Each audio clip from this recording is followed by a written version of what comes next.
My name is Emma Parker, and I'm 30. Everything shifted during a family dinner when my brother's voice sliced through the noise, filled with disdain. Freeloaders. Shameless. His eyes swept over my jeans and t-shirt, and his smirk hit harder than the insult. My parents sat across, their faces full of silent agreement, their judgment heavy. Years of being treated as the lesser child hit me all at once. I didn't react. I smiled, pushed back my chair, and left the table. Their laughter trailed behind me. That night, something broke inside me.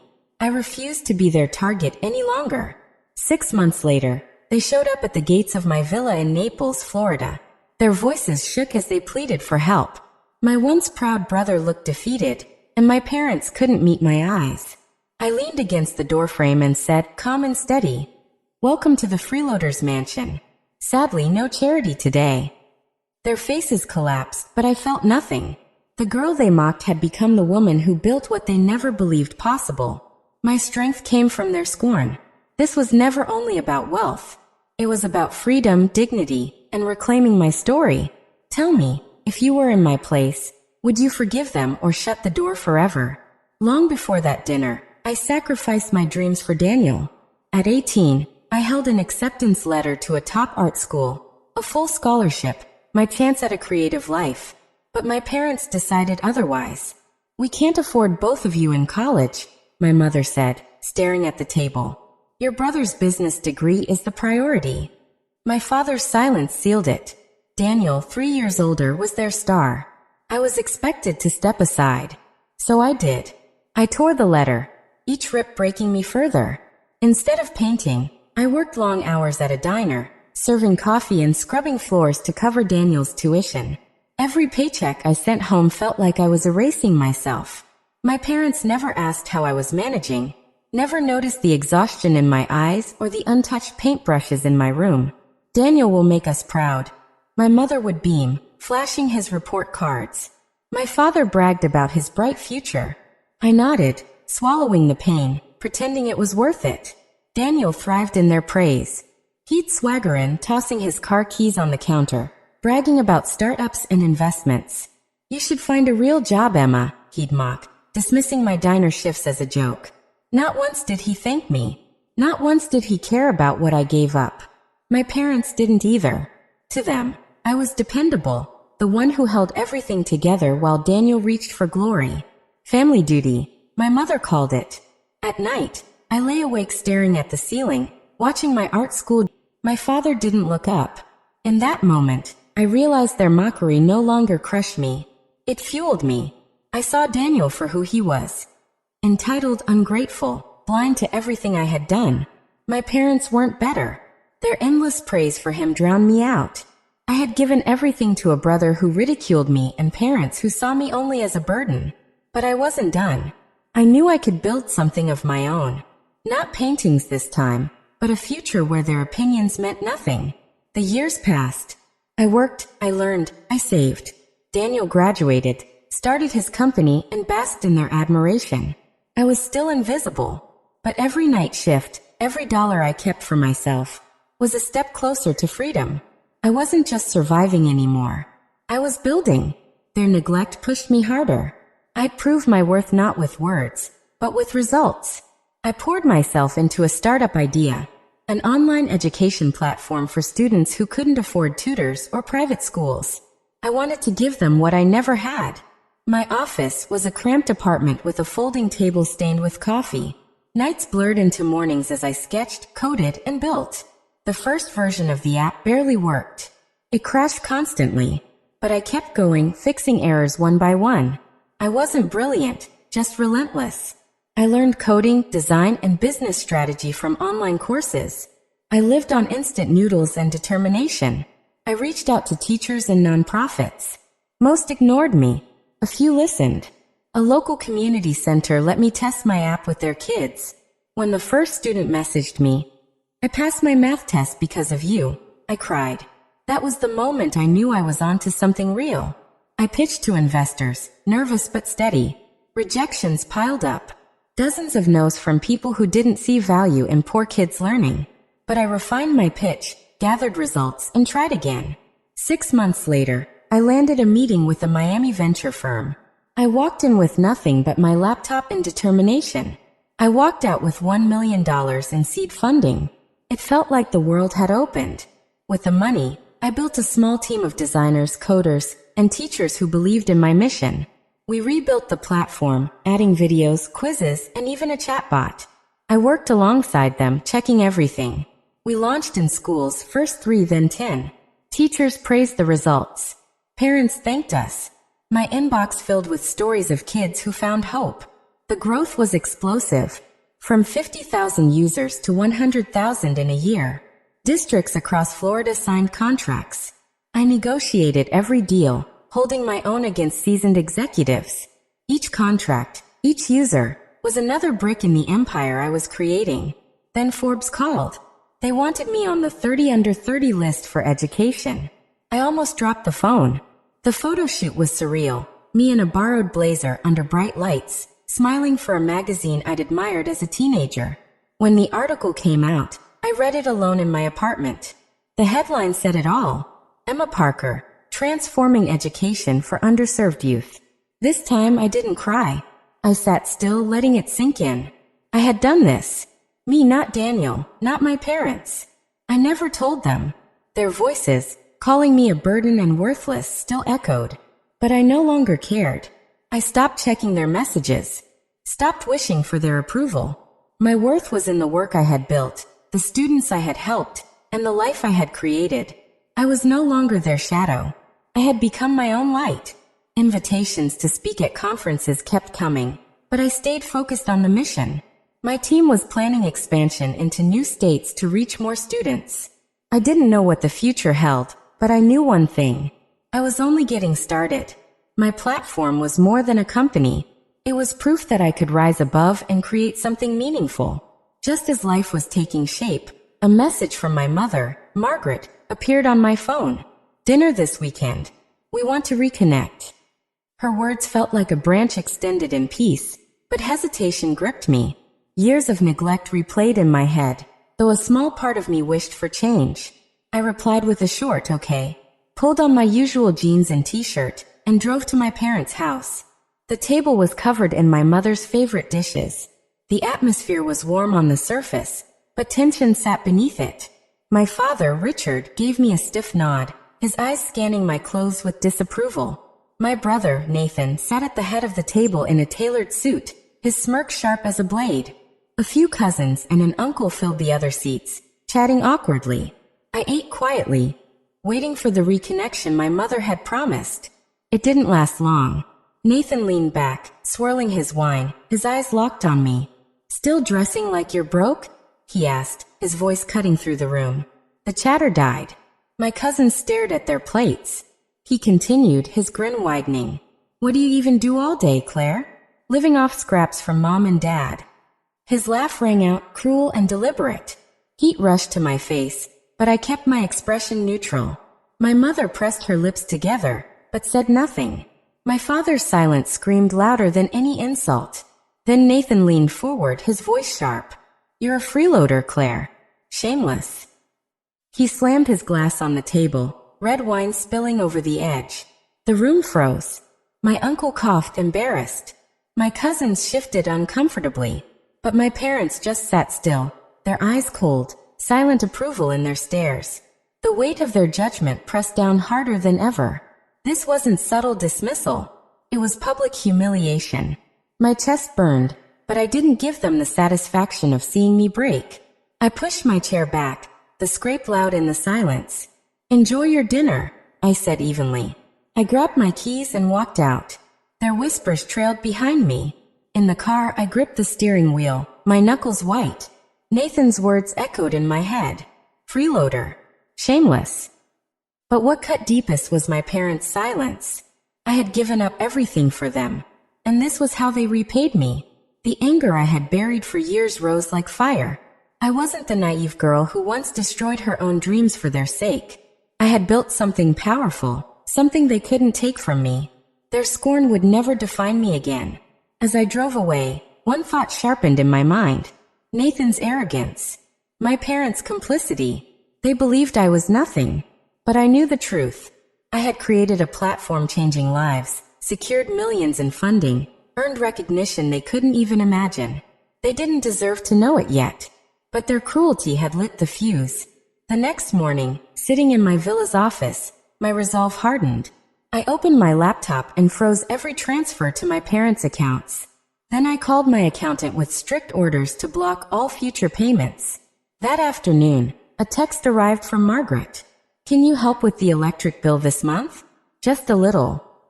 I stared at the screen, my jaw clenched, then deleted it. For years I had been their safety net, paying their bills while they praised Nathan and ignored me. That ended now. 3 days later, Nathan called. I ignored him, expecting another insult. What came next was worse. Years earlier, I had secretly invested $50,000 into his startup through a third-party fund. I believed in his dream once, despite his arrogance. He had now discovered it.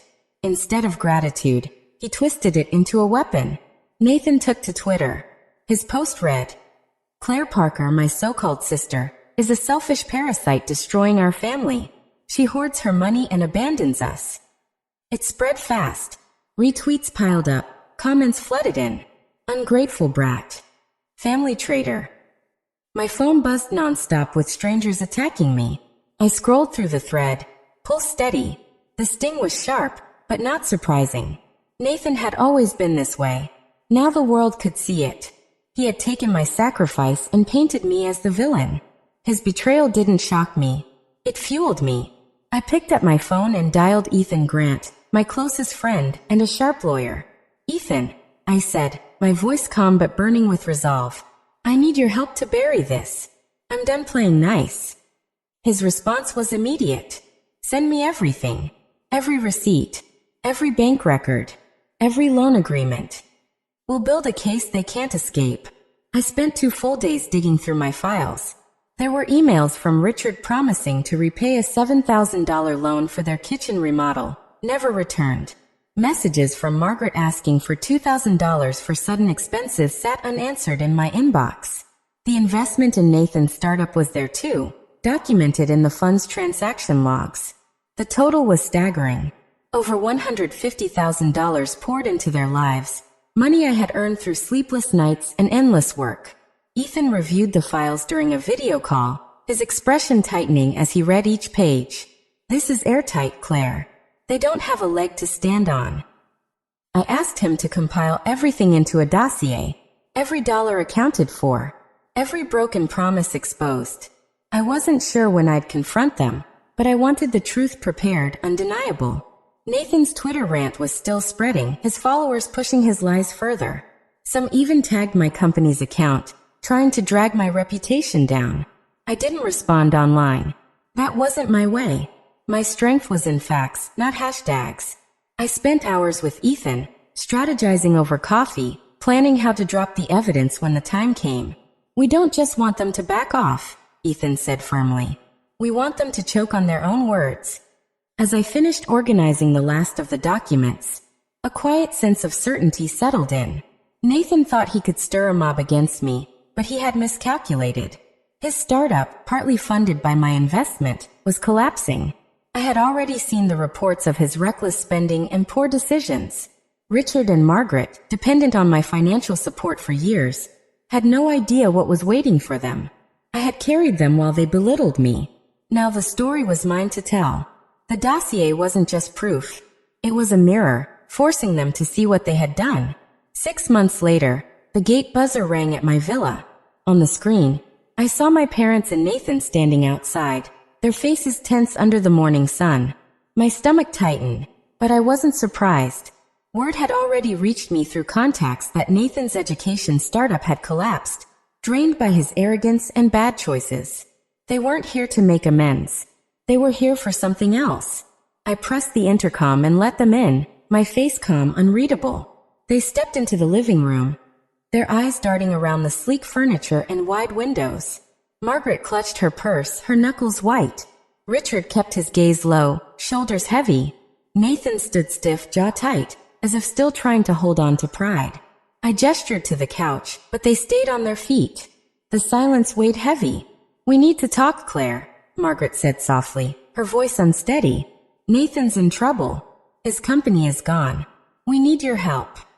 I leaned back in my chair, letting the silence stretch. Nathan shifted, his hands shoved in his pockets, but he said nothing. Richard cleared his throat. It's just a setback, he said, his tone almost pleading. You have the resources, Claire. You could help him get back up. Their audacity struck me like a blow. After years of insults, after Nathan's public lies, they were standing in my home asking me to rescue him. I didn't react. I opened my laptop slowly, deliberately. Before we discuss help, I said evenly, let's talk about debts. I turned the screen toward them, displaying Ethan's dossier. Emails, bank statements, and loan agreements filled the page. Every line was proof of how ungrateful they were. $5,000 for your car loan, George, I said, showing the scanned receipt on my laptop. $3,000 for Mary's medical bills. $10,000 for your HVAC system. And Luke, $60,000 for your college tuition. Covered completely. No strings attached. I paused. That's more than $200,000. None of it repaid. Mary's face turned red, her eyes sinking to the floor. George shifted in his chair, opening his mouth but closing it again. Luke's arrogance cracked, his smirk faltering as he stammered. That's not fair, Ruth. I didn't ask you for money. You forced it on us to look like some savior. His voice climbed, but the fire was gone. I raised an eyebrow. You didn't ask? I pulled up an old email. His own words pleading for help with his last semester's tuition. This says something different. The room fell silent. Mary's hands shook as she gripped her purse tighter. We didn't realize it was that much, she whispered. George looked away, shame carved into his face. Luke tried to recover, folding his arms. So what? You're rich now. You can afford it. My startup was solid until the market collapsed. I almost laughed. The company hadn't failed because of the market. It was his poor choices, his oversized office leases, his arrogance in ignoring advisors. I had seen the reports. The facts were clear.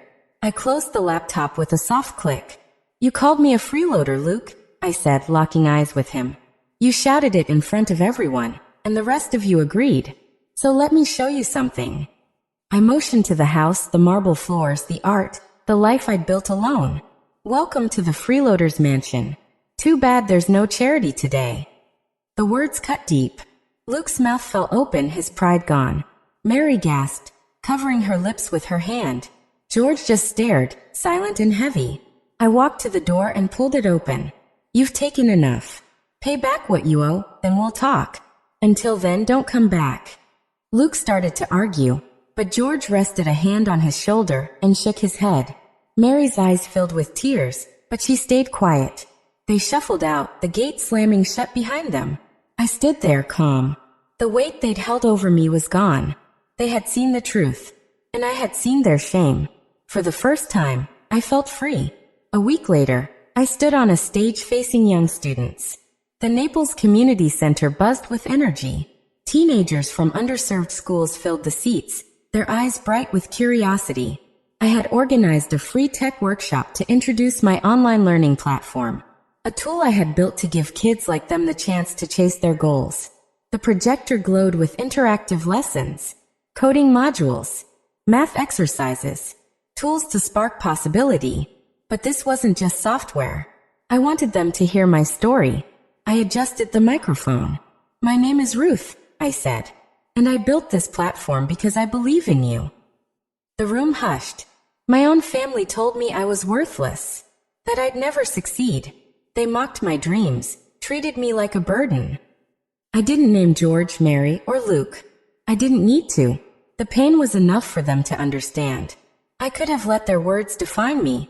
I continued, but I built something greater than their doubt. You can too. The workshop moved smoothly.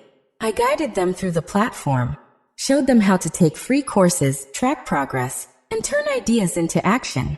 A girl, maybe 15, raised her hand. What if your family doesn't believe in you? She asked, her voice small but steady. I smiled, remembering. You don't need their approval, I said. Your value isn't in their words. It's in what you build and how you give back. Keep going, even when it feels impossible. Her nod was firm. My chest swelled. The day rolled on. I answered questions. I shared tips. I watched their excitement grow. One boy, his sneakers worn thin, stayed late to test the coding module. His grin stretched wide when his first program ran. That moment was everything. This wasn't about proving my family wrong. It was about lifting others, giving them the tools I wished I had. The workshop ended with applause, but the real reward was the hope I saw in their faces. Meanwhile, my family paid for their choices. Luke's business reputation collapsed. His angry Twitter post calling me selfish backfired. Investors remembered his failed company and reckless spending. They cut ties fast. In Naples, word spread quickly. Luke became a symbol of arrogance and failure. He couldn't get a meeting. His debts grew. His image crumbled into whispers of bankruptcy. George's reputation sank with him. His loyalty to Luke stained his standing. A real estate deal he wanted collapsed once partners learned of his son's downfall. Colleagues pulled away, trust gone. Mary suffered too. Her social life shrank.